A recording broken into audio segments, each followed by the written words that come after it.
Welcome to another Pint with Seaniebee, coming to you live from Kinsale. It's not live, obviously it's recorded, but we're in Kinsale in so the whole Cork. thing's a scam. The whole thing's a scam. It's like advertising. Yeah.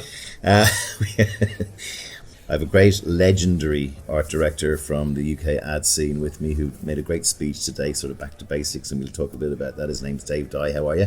Good. Dave is also a podcaster and has a brilliant podcast called Stuff From The Loft. Yep. Dave Dye has worked for a list of agencies from the 80s and 90s and 2000s that I would love to have worked for and didn't. Simmons, Palmer, Lagasse, Delaney, DDB, AMV, known as the art director and a legend and brilliant work. Your new company, you have a new company that you set up. Tell us about that. Well, I set up a company 2 weeks before 9/11. I set up the next one 6 months before the 2008 crash. So obviously Brexit's coming up, so it seems like a good time to get the set. So has it got a breakfast angle? Breakfast. A dog's breakfast angle. It's got no Brexit angle really, but once there's some sort of imminent disaster in the air, I seem to set up an agency. But I don't know, I suppose it feels like, and I could be imagining this, but it feels like the world's slightly changing a bit, the ad world, which is the whole digital revolution, which has sort of turned the whole business upside down. All that stuff is normal now. So the things that I read from whether it's Rory Sutherland or whoever's talking about communication now seem to be much more based on people, psychology, a bit more common sensey. Whereas I think there was like a 10-year period where people just trusted that digital things were the future, do some digital stuff and it'll all work out well. And, really you don't make money from likes. You make money from selling stuff normally, most companies. And it feels like it's gone back a bit to, if we spend X on marketing, we want to get some money back more than our investment, and the only way to do that is by selling some stuff. And 50,000 likes is not going to pay any bills, so great to have. And they may, sometimes these things are linked, but they're not the only goal. So, and what's your company called, and what's the angle? It's called Love or Fear. So put out stuff that makes people feel something. Mm-hmm. So it feels to me that there's a lot of very bland, smiley ads where people are smiling, holding up products. That's just, makes you feel nothing. Cuddling their children and their dogs. Yeah, it's lifestyle things, with sort of.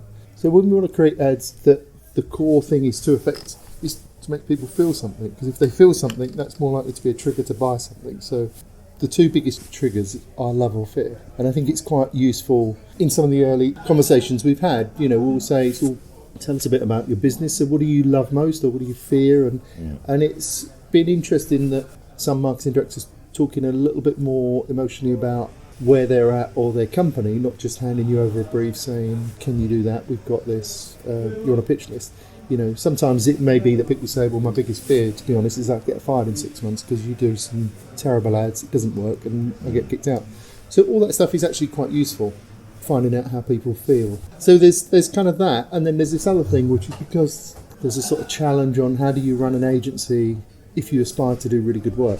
The things that we're trying to bring together is that there's a tremendous amount of talent out there, possibly a bit older, is not being used very much, either because I've got a lot of friends who become directors, creatives or ECDs, but they're now directors, and they'll have 50% of their year free where they're not directing, because the life of a director now isn't that you just wall-to-wall anyone can scripts. Make a film, yeah. And generally, ex-creatives miss creating stuff. It's a really good challenge, that sort of blank pad and a problem. So the goal is to use the best people we can possibly find for the shortest period of time, rather than the cheapest people we can find all year.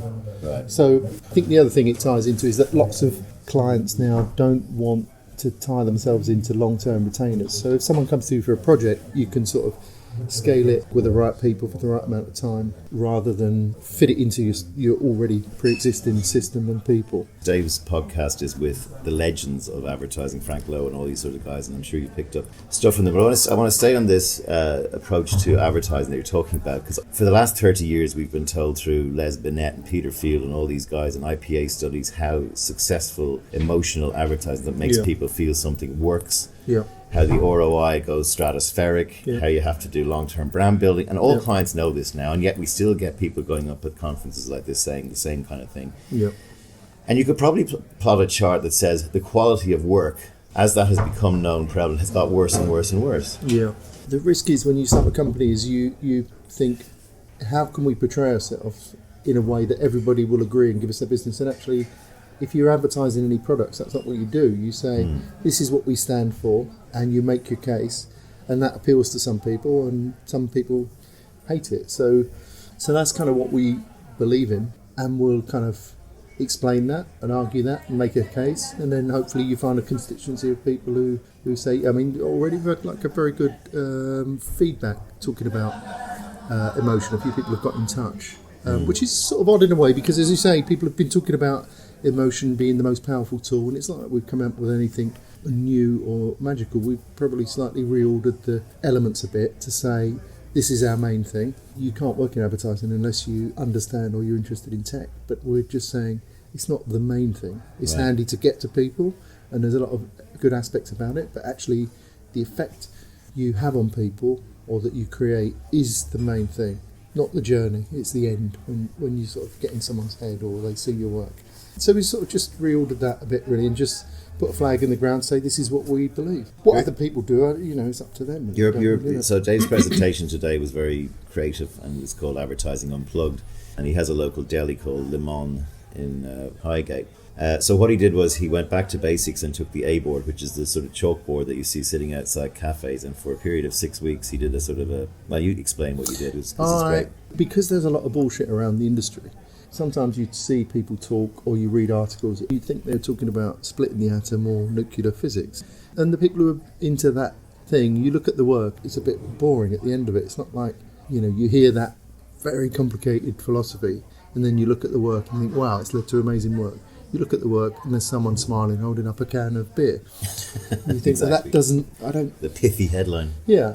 For me, it's been, I suppose more recently, particularly in my blog, I've been trying to sort of get back to basics and say, well, why not just create work that people like? I know it's like, sounds daft, but that's got to be good, isn't it? People used to like advertising when I grew up. And equally, with this local deli, I thought it would be good to do a really super simple little demonstration, partly for initially thinking for the students to just strip it back to something that was just selling, because I was thinking you don't hear the word selling much now. You hear all sorts of other storytelling, disruption, and I don't know whether that's because they think that sounds a bit basic or a bit market trader, or and I think sometimes people like to self-aggrandize themselves and say, no, we're a storytelling company, not Story making. Yeah, making is the new the last 24 hours has become the new thing. As someone said, authenticity is the new bullshit. Yeah, exactly.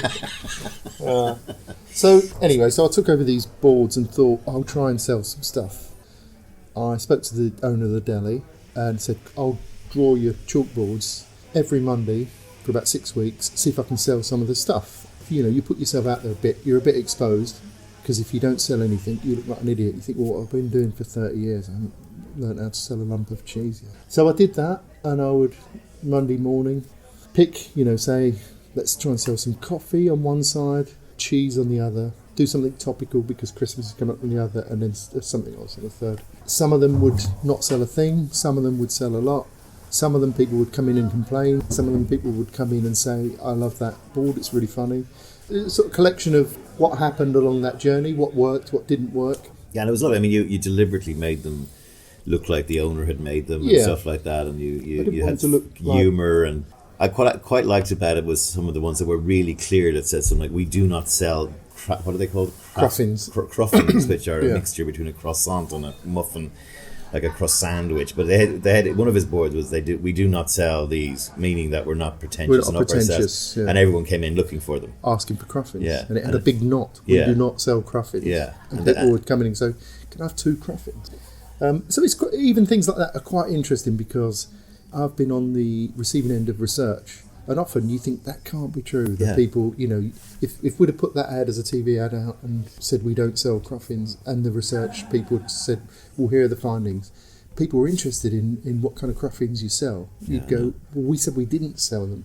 You think something's wrong with the research, but when it's people coming in asking, you can't really argue for it. She's not cheating the research. She's just reporting what's happened in the week. And so it's kind of interesting, the humanity that comes through on those things. And it makes you sort of rethink a little bit about how clear what you put out is, It'd to be make good. sure it's absolutely crystal clear, not to... One of the things about your presentation I thought might be good to do would be to go back to her and look at the sales takings for each week.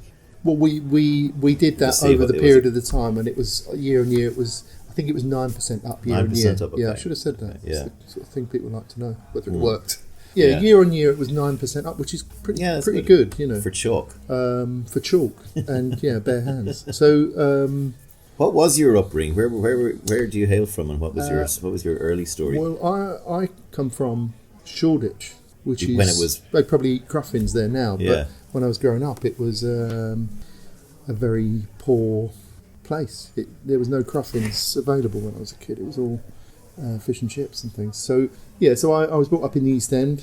And was art always part of it, or when did you get into that? I was always pretty good at drawing. Not amazing, but I used to draw a lot. I could draw Captain Scarlet and different things on TV. People would say you should be a commercial artist, a term you don't hear anymore. Yeah. It's just an outlet for someone who can draw.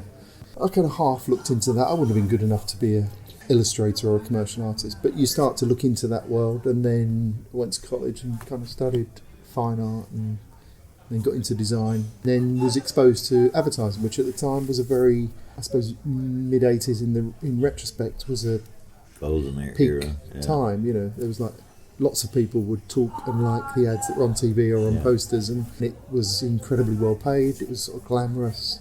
So coming off the back of design, I remember a little job doing some little tiny packs, fiddling around with fonts and things, and then you'd go out and see a 48-sheet poster.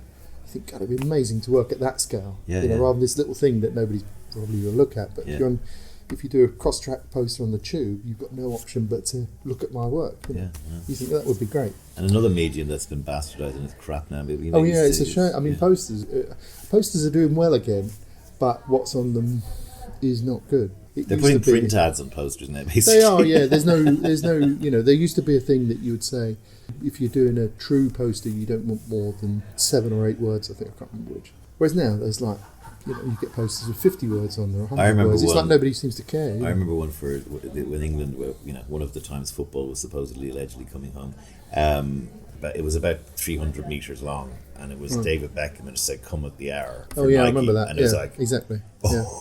Well, that is a skill to reduce that. I think that's Trevor Beatty, but that is a skill to take that whole event and and to reduce it down to that and to imprint it in people's minds is a skill that you don't see very often. I think one of the downsides of the internet is all of a sudden all the sizes and lengths got tossed away, and it's like, well, if you make a commercial, it doesn't have to be 30 seconds, it can be whatever you want. 3 minutes, we can relax, we don't have to figure out what words we use all the words, or what scenes are best, we use everything we've got. So that being disciplined and focused in tiny amounts of time is sort of gone a bit. Your things that you found out from your sandwich boards: humour, simplicity, respect, specificity, and truth. Yeah, and then you fucking knew that all the time. But it was refreshing to see it working at that level. A street chalkboard done by a trader still works.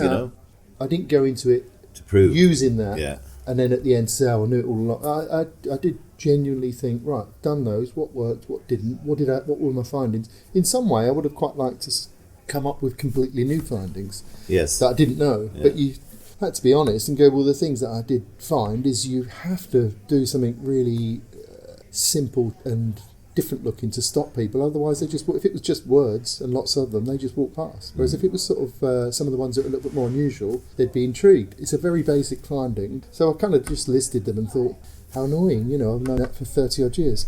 But the one that was probably more unusual was the one that was sort of related to digital, which is because I ended up doing about 30 ideas. Some of them, if I focused on Cornish blue cheese, if it said come inside, whatever the clever way I'd think of doing it, but come inside, buy Cornish blue cheese, and at the end of the week they're completely sold out. I felt like a hero, superhero. I think, well, that's me. There's no other reason that would happen. If you did something more general, like we don't sell cruffins, or there's one that said Highgate preeminent purveyor of lovely bits and bobs, that might bring loads of people in. They might buy loads of stuff, but you couldn't pinpoint it to my board. And it's the same with digital, is that people veer towards digital because they think The cheese I is can selling. prove that my thing, even though it was tiny sales and it's not good, it's not going to help the brand in any way, I can say we did that and the sales rose by this tiny thing, but at least it's quantifiable. Whereas when you do TV ads, you know, sometimes when I've done a TV ad in the past and the sales were good for a car or something afterwards, you think, great, but then the client says, but it was good weather, that was a particularly good deal, we had, you know, X percent off with this, and then all of a sudden there's like 10 other reasons and you don't really know. I found myself wanting to get that hit of, I've done this and this happened and that's 100% because of me. But also what I'm saying, I suppose, is that's a bad thing because you then chase the small numbers. Well, that's the tactical ad campaign. That's the and you chase the small numbers rather than some of the other ones might have brought other people in, sold more, but you couldn't pinpoint it. You couldn't own it as much. And I thought that was sort of interesting. That's what I wouldn't have predicted. Finest purveyors is the brand thing that people who walk by it every day go, that shop's got lots of great quality stuff if ever I need to go to a deli. Yeah. And so you have no idea how many people, probably nobody is going to go in based on that board, saying, but they're going to say, oh, where do we need to get some nice cheese? Yeah. Lemons, that, you know, and that thing's in there. So that's like almost a car ad.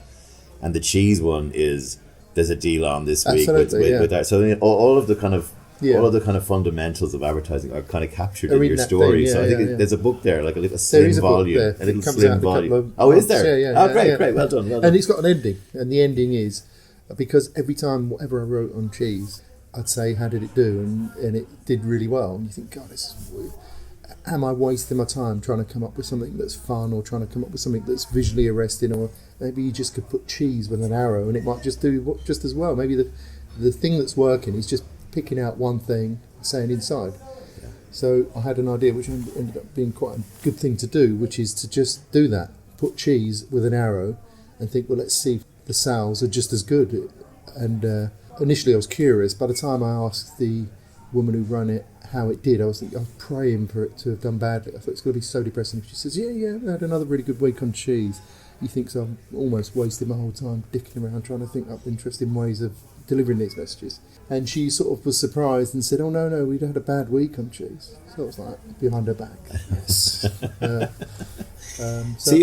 So what possessed you to, because I mean, when I started this podcast, I was interviewing mainly advertising people, and I kind of got, first of all, I think I said to you yesterday, I only wanted to talk to a certain kind of person who I kind of agreed with or believed in what they did or admired or, you know, whatever. So I quickly got the same kind of stories and the same kind of attitudes, and so I kind of opened the aperture a bit. You've gone kind of for absolute legends, really, as your thing. What prompted that? It's a very functional. I mean, initially, I remember when I used to do these interviews written, which they've got a slightly different feel when it's sort of written and mechanical. It's a different thing. Some things are more considered the way they answer, but you lose other things. And anyway, there was a really good director that I wanted to interview called Joe Sedelmeyer, who's 80 something. I said, look, you know, I'll send you the questions and blah, blah, blah. He went, I'll talk to you for as long as you want, but I don't want to write anything. It sounds like too much hard work. So I said, oh, blimey, okay, well, I'll record it and then I'll transcribe it. So we had a really good chat. He's the American guy who did all the... Yeah, did all the world's fastest talking man and Wendy's. And it's amazing. It's one of my favourite people. Anyway, so I talked to him and he's a real character and he's dead smart. And I then had 3 hours that I had to transcribe. So being a sort of one-finger typist took me 10 hours. Well, these things take me 10 hours, especially today with all the banging that's going on. Exactly. Take a while. So I was listening to him, stopping, typing a bit, listening, stopping. And what I noticed over that period is, A, it took me a long time, and B, it's so much nicer to hear him cackling and saying, and that was shit. And so there's certain things, if you transcribe it exactly saying they were useless shit, you sort of feel like you should protect, you feel like you should protect him a bit and not be quite so harsh. But when you hear it, it doesn't sound as harsh, and it's him saying exactly. And he was kind of very disparaging about lots of people, and you think, God, it sounds so much better hearing him say it than obviously a lot of things die. You transcribe it, and it's just a bunch of little black words. I know it's not quite. I'm trying to think of examples where, in a conversation, you don't always talk in such structured sentences. You know, it was shit. They're really shit. fuckers, blah blah blah. But when you transcribe that, it looks like he looks like he's got losing his mental head. issue. Yeah, exactly. But when you hear it, you just accept it because that's how you. So I kind of when I got to the end of it, I put the type one out, and I was sort of thinking, put that out as a podcast. I'd never done a podcast in my life, and you get more flavour from the podcast than the words. And then just at a similar time, I'd been trying to get hold of Tom McGallagher, who was one of my absolute heroes when I first got into the business. He's Minneapolis, isn't he? He's Minneapolis, yeah. But he's weird. He disappeared and nobody knew where he was. And then all of a sudden, someone from America said, try this number. And he was there. So I thought, I'd try him as a podcast, the first one. And it was a very different... What was his story? Tom McGallagher? Yeah. Well, it's funny. Most of the people that I interview, they're primarily creatives. At the high end, they're primarily quite geeky, very determined and opinionated is the sort of things they come in. So they all do a thing, and it's interesting to me because I used to do this and my friends used to do this, but it's surprising that people at his level, and David Abbott for example, would do this, which is that they would study the annuals so much that they would then call out ads to their partner and they'd go, typographer was this, off the top of their head. They would be so immersed. Obviously it's pre-internet, so it was a bit more manageable, whereas now it's so much stuff out there. But so Tom McGallagher would talk about walking through Central Park with his art director, and they'd call out ads they liked, and then the other one would have to name the credits on it in the book without the book. And I know loads of people, me included, who could probably do quite a lot of... That's 10,000 hours, right? That's the 10,000 hours. Well, this is the thing. Yourself. That is focus. Yeah. And virtually everyone I've interviewed can do that. Yeah. Like I had one when I was growing up. I told you I got a job at 18 as a junior account guy in Ogilvy, Dublin. And there was one copy of Campaign came in from London, right? And they used to clip a thing at the top, and the managing director was there, and then the deputy MD, and then all the account directors and account managers. And I was so new I wasn't even on a fucking list, right? And they'd sign it and date it and then move it on. And it would go through the system. And like I'd be getting, last January's now, right? I was only getting paid $5,000 a year. Yeah.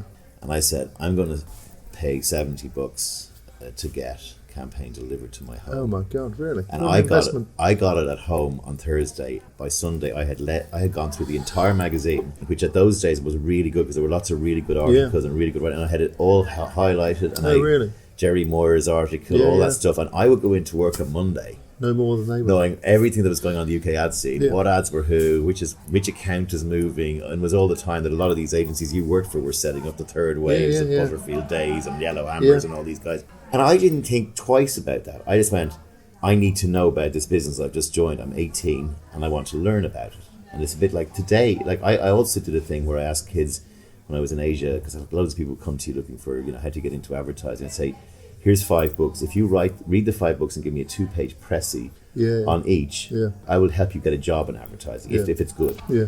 And over 8-10 years, 2 people out of about 100 did it. It's sad, isn't it? I mean, I don't know why some people are drawn to do that. I mean, I would have been the same. I used to read Campaign from cover when I first started, cover to cover. And I remember in my first pay review, 6 months in, I said, and I've read every single word of every campaign. Obviously, it meant nothing. So it gives a shit, But I thought, well, that means something. All those words are now in me. I've learned all that stuff. And he sort of just laughed. It didn't help me get a rise. But so I don't know what makes some people desperate to know stuff. And I suppose because when you look at it from a distance, I started off in bad agencies. So for me, it's like looking over the other side of the river at their sort of glamorous things, and you think, how do they make? We've got all these crap lean cuisine ads, and all. It all doesn't seem very good to me. Whereas over there, it's all fun and exciting and glamorous. How do they do that? So I'd be forever finding out who did it and how, and what's the connection between that agency and this thing. So which I suppose I sort of use today a bit on my blog. But so I was always really, really interested, and the same with, as you say, if you went through all those campaigns, it's difficult to know exactly what you get from it and how that affects your work. But it definitely doesn't hurt. It probably helps. It's just difficult to quantify a bit. But also, it's a bit like what McGallagher was saying to you and these guys. It's like you need to know the bar. You need to know what the high bar that you have to hit. And that was a high bar back then where like you would come home from work, I'd come home from work, and News at 10 would be on, and there would be fucking, Pretty Polly and Audi and all this stuff from Levi's and all this stuff. And I'm going, and this was real. You wouldn't get one of those a year. I mean, even John Lewis, which everyone turns themselves upside down over. Yeah. Grand, but that would have been just par, that would not be a, eagle. You tried it a couple of times. What did you learn when you were looking over to see what was making successful agencies? Because you obviously, my view is you learn how not to do things when you're in big agencies. I've got a bigger list of what not to do than what to do. Yeah.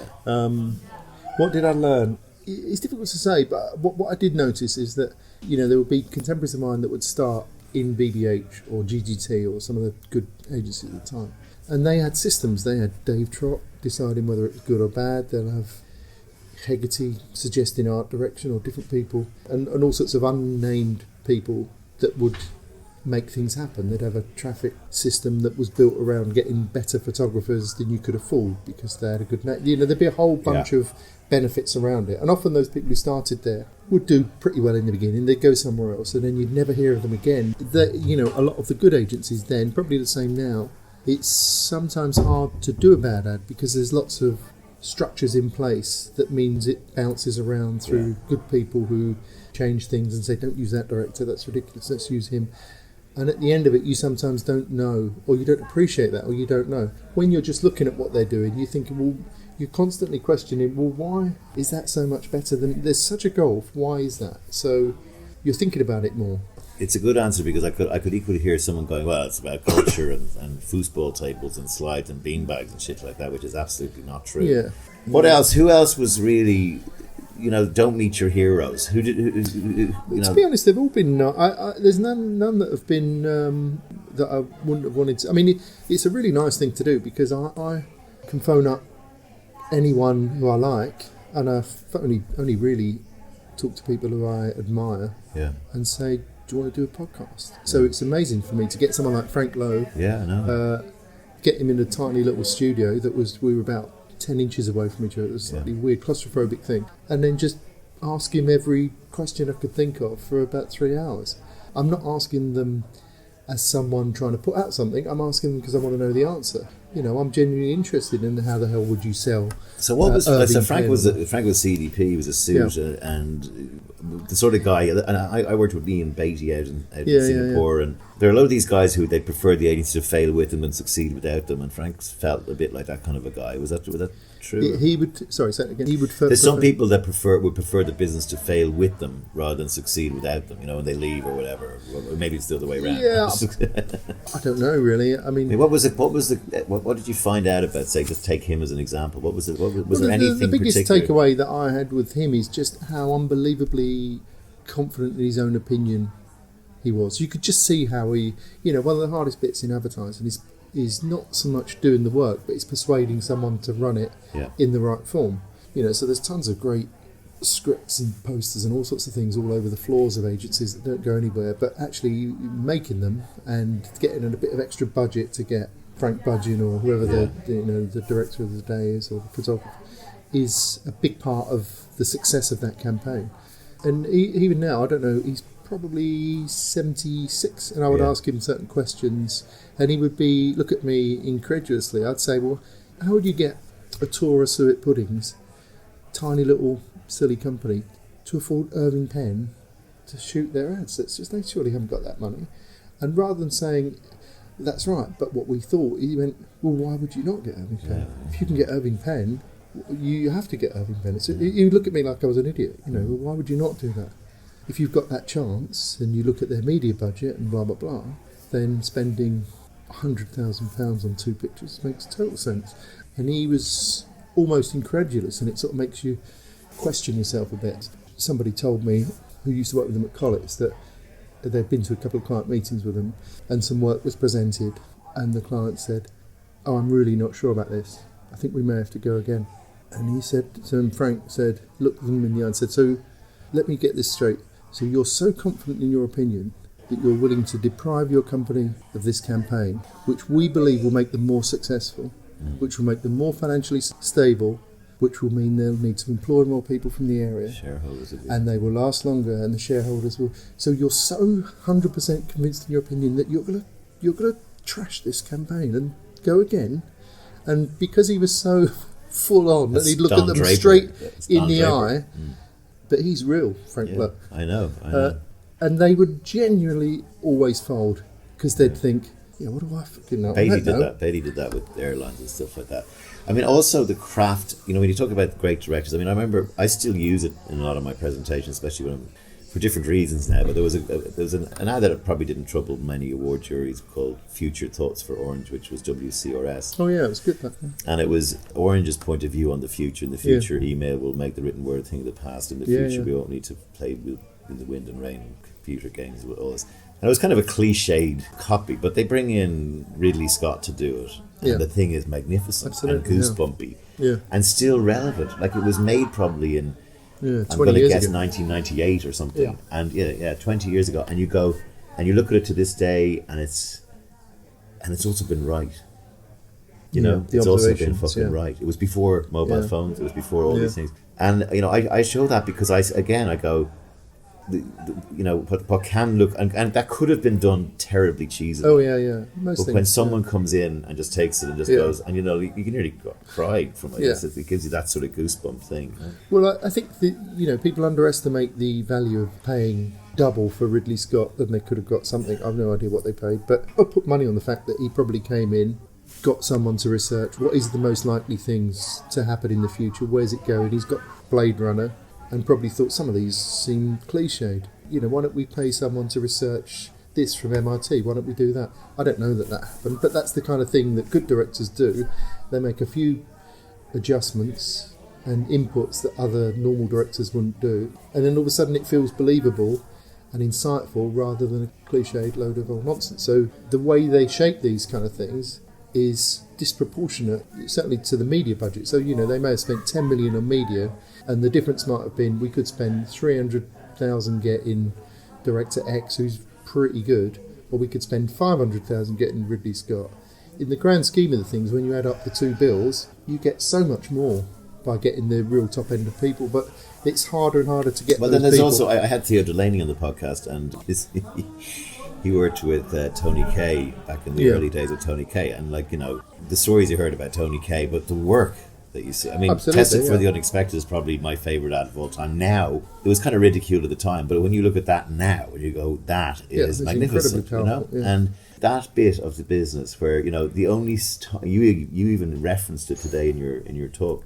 The only times they seem to front up is if there's a rugby sponsorship or a fucking, you know, here's the charity that we're doing for whatever. And they use words like selling. We have to, like P&G, I worked in P&G for 10 years. You have to show a guy shaving. And I'm like going, every man knows how to fucking shave, okay? Yeah. And you need to be bringing something more to the party because you have a bit, and they're trying to badly now. I mean, they're just stumble bumming their way through this because the idea of having that kind of "we are for men" kind of thing is not built into the brand. It's a bit like if Nike spent every ad cutting open a pair of shoes and showing you what it's made of, right? And back to the point about this cognitive dissonance, we're blue in the face. Clearly, it's not like we're just going, we want to do a bit of creative work here. That's right, It's clearly demonstrated. Yeah. Are they afraid? I don't know. They talk to each other all the time.